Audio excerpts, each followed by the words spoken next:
बिस्मिल्लाहिर्रहमानिर्रहीम। Dear students, अस्सलामु अलैकुम। स्टूडेंट्स, अब हम graph of cot function between the values of angle x from 0 to 2 pi, हम 0 से 2 पाई, 0 और 2 पाई भी उसमें शामिल है। एंगल x को हम 0 से 2 पाई के अंदर वैल्यूज़ देते हुए हम graph of cotangent function plot करेंगे। पहली बात तो वही कि स्टूडेंट्स हमने इसका टेबल बनाना है।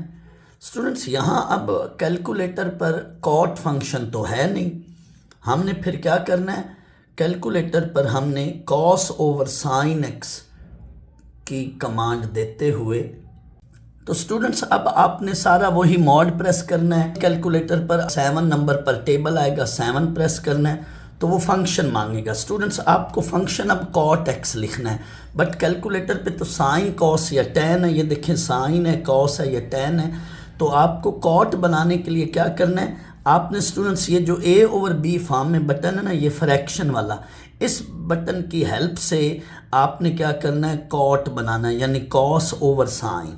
तो ये देखें, ये प्रेस किया आपने, ये वाला बटन। अब ऊपर आपने कॉस एक्स लिखना है। तो ये देखें स्टूडेंट्स, कॉस को प्रेस करें, अल्फ़ा प्रेस करके फिर आपने एक्स प्रेस करना है, तो ये कॉस एक्स बन गया। आपने ब्रैकेट क्लोज करनी है तो इसी को प्रेस करें, तो ये कॉस एक्स एंगल एक्स बन गया। अब स्टूडेंट्स, इस बटन को नीचे यहाँ से स्क्रॉल करेंगे तो ये डिनोमिनेटर बन जाएगा।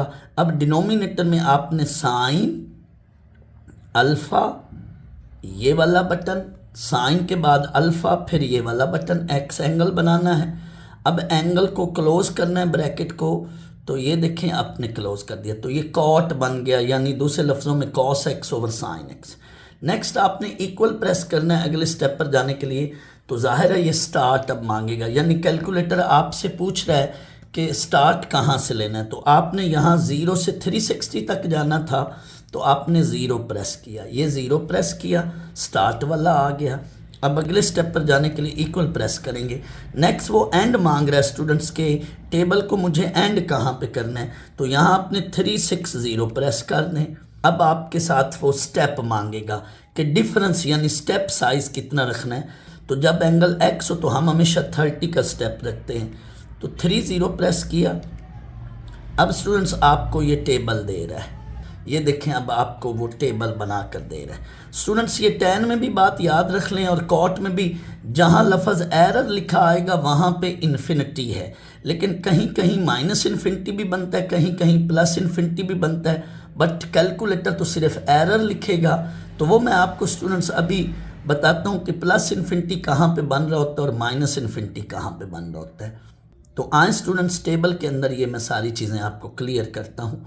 अब ये टेबल आपने लिखना है कैलकुलेटर से, तो यहाँ पे आप अब इसको जैसे जैसे स्क्रॉल करेंगे तो यहाँ पे भी वैल्यू लिखी आ रही होती है, यानी 0 पे एरर है, इट मीन 0 पे इन्फिनिटी है। फिर नेक्स्ट नीचे स्क्रॉल करें तो 30 पे ये 1.73 है। तो ये सारी चीज़ें आपने टेबल से, तो ये सारी चीज़ें आपने कैलकुलेटर से देखते हुए यहाँ आंसर शीट पर आपने टेबल बनाना है। तो आए, अब मैं आंसर शीट पे ये सारी वैल्यूज़ लिखता हूँ। तो ये देखें स्टूडेंट्स, टेबल से हमने वो वैल्यूज़ आंसर शीट पर लिख ली हैं। तो इन्फिनिटी या माइनस इन्फिनिटी कहाँ पे बनेगा, मैं वेट करें बताता हूँ। अब यहाँ पे ये प्लस इन्फिनिटी बनेगा 0 पे, क्योंकि कॉस 0 1 है और साइन 0 0 है, तो 1/0 ये इन्फिनिटी बन रहा है। 30 पे तो आपने कैलकुलेटर से डायरेक्ट वैल्यू लिख ली, 60 पे ये है, 90 पे ये 0 है, 120 पे ये वैल्यू बन रही है, 150 पे ये। अब आप 180 पे देखें, कैलकुलेटर तो एरर दे रहा है, लेकिन आपने क्या करना है, यहाँ पे अलग से देखें, कॉस 180 ये -1 है, यानी इनफैक्ट ये देखें cos 180 divided by sine of 180, तो ये -1 कैलकुलेटर से अलग से कॉस 180 फाइंड आउट करें, डिवाइडेड बाई 1/0। तो स्टूडेंट्स, अब इस माइनस को आप बाहर कंसीडर करें, 1/0 ये, तो ये बनेगी माइनस इन्फिनिटी। तो स्टूडेंट्स, कॉट 0 और कॉट 180 में फ़र्क है वैल्यू के लिहाज से। देखें, जब हम कॉट 0 निकालेंगे तो वो यूँ निकालेंगे, कॉस 0 ओवर साइन ज़ीरो। अब कॉस ज़ीरो स्टूडेंट्स +1 होता है, जबकि कॉस 80 -1 होता है। तो यहाँ पे प्लस इन्फिनिटी या माइनस इन्फिनिटी का फ़र्क पता चलेगा आपको।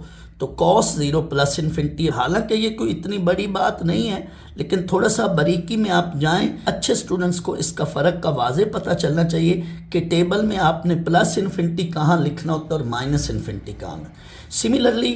सिमिलरली अगर आप tan वाले टेबल में जाएं, tan x है जो कि sin x over cos x है। स्टूडेंट्स tan 90 जो है ये इन्फिनिटी बनेगा, sin 90 वो 1 होगा और cos 90 जो है वो 0 होगा, तो ये पॉजिटिव इन्फिनिटी होगा when x is equal to 90 degree. लेकिन जब हम tan 270 निकालेंगे तो उस वक़्त sin 270 ओवर cos 270, तो sin 270 -1 होता है और cos 270 0 होता है।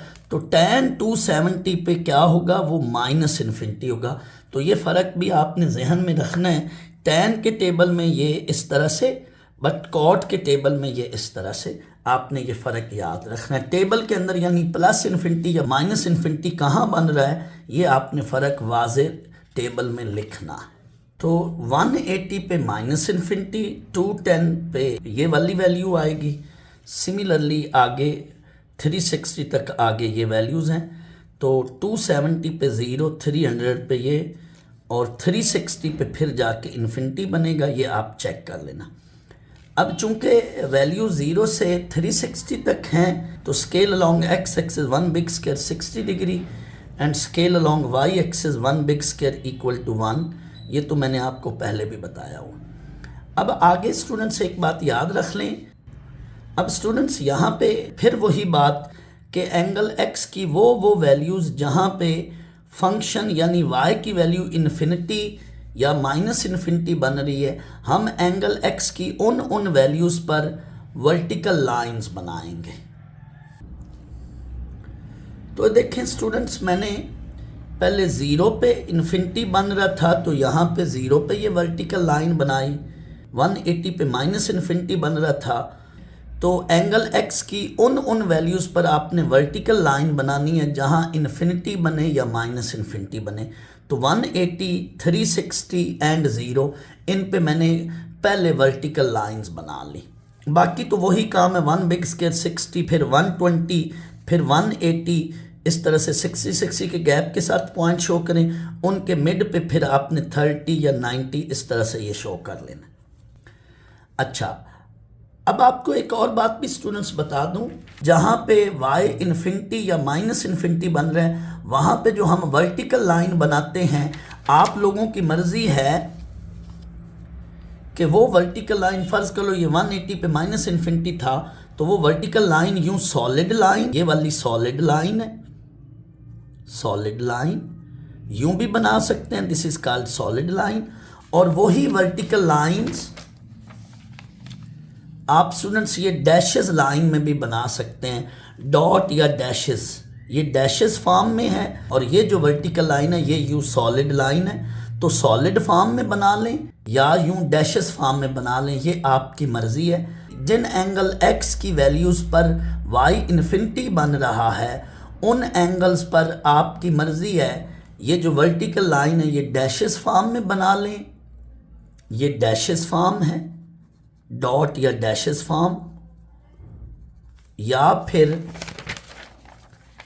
यही वर्टिकल लाइन यूं सॉलिड फॉर्म में बना लें, ये आपकी मर्ज़ी है। जैसे ये मैंने मॉडल के तौर पे 180 पे बनाया है, 0 पे भी आपने वर्टिकल लाइन बनाई और 180 पे भी आपने वर्टिकल लाइन बनाई, फिर इसी तरह से 360 पर भी हमने अभी ग्राफ पेपर पे बनाई। वो आपकी मर्ज़ी है, यूँ सॉलिड फॉर्म में बना लें या डैशेस फॉर्म में बना लें। अब नेक्स्ट स्टूडेंट्स, आपने टेबल को देखते हुए बाकी पॉइंट्स लोकेट करने। तो देखें 30 पे 1.73 या सिर्फ 1.7 शो कर लें, तो 30 पे 1.73 या सिर्फ 1.7 लिख लें, ये है।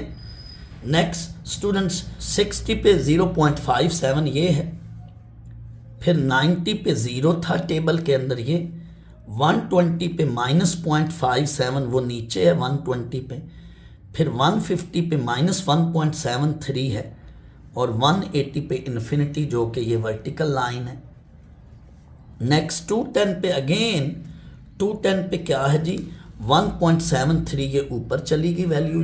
ये स्टूडेंट्स इस तरह से बाकी पॉइंट्स भी शो करने हैं। अब इन पॉइंट्स को हमने 0 से 360 के अंदर पॉइंट शो कर लिए। अब इन पॉइंट्स को जोड़ना है। ये जो एरो है ना स्टूडेंट्स, ये एरो ऊपर वाला ऊपर शो कर रहा है और इधर ये एरो वर्टिकल लाइन पर ये नीचे शो कर रहा है। इसका मतलब ये है कि ये लाइन ऊपर इन्फिनिटी की तरफ जा रही है और नीचे माइनस इन्फिनिटी की तरफ जा रही है। यानी ये लाइन का जो एरो है ये शो करे कि लाइन एंडलेस है, ये आगे जा रही है। तो अब हम इन पॉइंट्स को स्मूथ कर्व्स की मदद से जोड़ देंगे। स्मूथ कर्व मीन जस्ट ये फ्री हैंड के साथ आपने कर्व ड्रा करनी। तो देखें स्टूडेंट्स, ये कॉट फंक्शन का ग्राफ बना। जब हमने इन पॉइंट्स को थ्रू कर्व ज्वाइन किया तो हमारे पास ये ग्राफ बना। ये जो लाइन है वर्टिकल लाइन ये ऊपर जा रही है। कोशिश करेंगे कि इस लाइन को इस कर्व से थोड़ा सा ऊपर जो है आपने इसको ऊपर शो करना है। तो ये देखें मैंने थोड़ा सा इसको ऊपर शो किया ताकि ये नज़र आए कि ये लाइन आगे जा रही है। इसी तरह से नीचे ये एरो बनाना है कि ये लाइन नीचे भी जा रही है। तो ये कॉट का हमारे पास ग्राफ है। स्टूडेंट्स, कॉट के ग्राफ में और टैन के ग्राफ में शेप पर ज़रा गौर करें। तो देखें स्टूडेंट्स, ये टैन एक्स के ग्राफ की यूं शेप हुआ करेगी, जबकि कॉट एक्स के ग्राफ की ये यूं शेप हुआ करेगी। मैं आपको शेप से भी फेमिलियर कर रहा हूँ क्योंकि एंटी टेस्ट में जो डिफरेंट यूनिवर्सिटी के एंट्रेंस टेस्ट होते हैं उसमें ग्राफ से रिलेटेड भी क्वेश्चंस आते हैं। तो आपको शेप्स का भी पता हो कि ये शेप किस तरह के ग्राफ की है। तो टैन का ग्राफ यूं होता है जबकि कॉट का ग्राफ इस शेप में होता है, यूं जाके इस शेप में होता है, ऐसे कर्व जो। तो टैन के ग्राफ की ये शेप हुआ करेगी और कॉट फंक्शन के ग्राफ की शेप कुछ यूं हुआ करेगी। ये देख लें, ये टैन फंक्शन के ग्राफ की शेप थी 0 से 360, जबकि ये कॉट फंक्शन के ग्राफ की शेप है 0 से 360। स्टूडेंट्स, अब हम कॉट फंक्शन का ग्राफ फ्रॉम -2π टू 2π यानी -360 टू +360 डिग्री इस डोमेन के अंदर प्लॉट करेंगे। तो -360 और 360 भी शामिल है। तो टेबल तो उसी तरह से जैसे प्रीवियस एग्जांपल में मैंने बताया, सारा वही सीन होगा। कमांड आप जो हैं स्टार्ट फ्रॉम -360 टू +360 कर लें या 0 से 360 तक अलग बना लें और फिर -30 से -360 तक कैलकुलेटर को कमांड देकर अलग बना लें, आपकी मर्ज़ी है। तो ये आपका टेबल बनेगा। इन पॉइंट्स को देख लें, ये कैलकुलेटर से ही सारे पॉइंट्स बनाने हैं आपको। ये देख लें स्टूडेंट्स, मैंने भी ये कैलकुलेटर से टेबल बनाया है।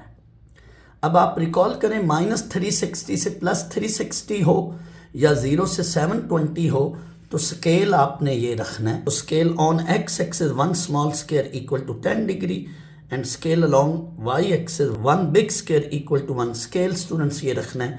ये आपको कई बार बता चुका हूँ मैं।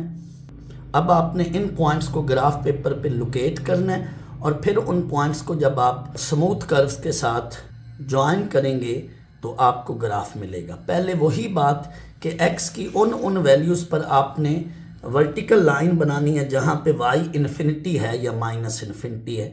तो आए पहले हम वर्टिकल लाइन बनाएंगे, फिर बाकी पॉइंट्स को ग्राफ पर लोकेट करेंगे। पहले हम वर्टिकल लाइन बनाते हैं x की उन वैल्यूज़ पर जहाँ पे y इन्फिनिटी है। तो स्टूडेंट्स, -360 पर, फिर -180 पर, 0 पर, 180 पर और 360 डिग्री पर, इन पर हमने क्या किया, पहले हमने वर्टिकल लाइंस बना ली।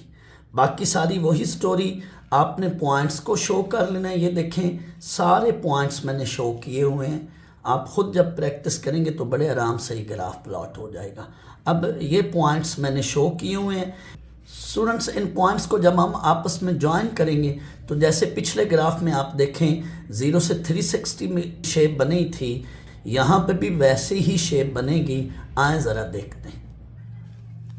तो स्टूडेंट्स, ये हमारे पास टैन फंक्शन के ग्राफ की ये शेप बन रही है। फ्रॉम -360 टू +360 हमारे पास ये शेप बनेगी। आप इसको नोट कर लें, आप इसको देख लें। स्टूडेंट यहाँ पे मैं आपको एक बात रिपीट करता चलूँ, वही बात कि जैसे टेंजेंट फंक्शन 180 के बाद अपनी वैल्यूज़ को या अपने साइकिल को रिपीट करता था, इसी तरह से कोटेंजेंट फंक्शन भी 180 के बाद, ये देखें 180 के बाद अगेन वो अपना साइकिल जो है ये 180 के बाद अपना यहाँ से यहाँ तक 180 तक ग्राफ, फिर 180 से ऑनवर्ड ये फिर अपना साइकिल रिपीट कर रहा है। क्या मतलब, ये देखें 0 पर तो वर्टिकल लाइन, 0 पे इन्फिनिटी, 30 पे 1.73 ये पॉइंट, 60 पे 0.57 ये पॉइंट, 90 पे 0, फिर 120 पे -0.57 ये पॉइंट, और 150 पे -1.73 ये पॉइंट, और आगे 180 पे फिर माइनस इन्फिनिटी यानी ये वर्टिकल लाइन, 0 पे प्लस इन्फिनिटी है ये वर्टिकल लाइन, और 180 पे माइनस इन्फिनिटी फिर ये वर्टिकल लाइन। अब नेक्स्ट देखें, फिर वैल्यूज़ रिपीट होना शुरू हो जाएंगी। 210 पे 1.73 ये पॉइंट, 240 पे 0.57 ये पॉइंट, फिर 270 पे 0 ये वाली वैल्यू ये पॉइंट, इसी तरह से 300 पे -0.57 ये पॉइंट, 330 पे -1.73 ये पॉइंट। तो ये देखें 180 तक ये साइकिल, और फिर नेक्स्ट ये साइकिल रिपीट हो रहा है। तो जैसे टेंजेंट फंक्शन 0 से 180 के बाद अपना साइकिल रिपीट करता था, इसी तरह से कोटेंजेंट फंक्शन भी 0 से 180 के बाद अपना साइकिल रिपीट कर रहा है।